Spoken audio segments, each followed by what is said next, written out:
Paolo Avellino tinakot si Kim Chiu bilang si Victor, mapapahuyo raw si Juliana ng linlang. Muli na namang nagpalitan ng mensahe sina Paolo Avellino at Kim Chiu sa social media.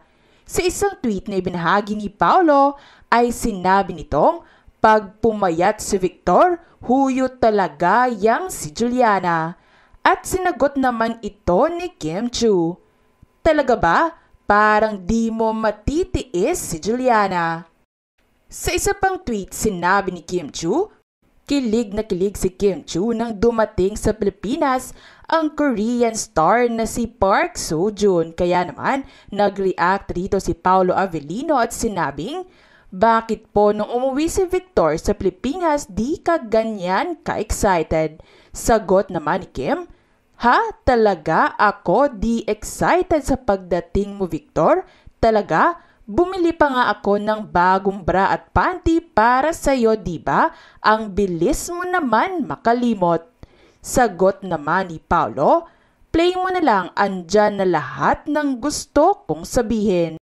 Narito pa ang ilang nakakakilig na bardagulan ni Kim Chiu at Paolo Avellino. Grabe naman pagka-screenshot nito, yung sakit ng sampal ni Juliana from Nani Amelia, nilipat niya kay Victor. Kaya mo pa ba, Victor?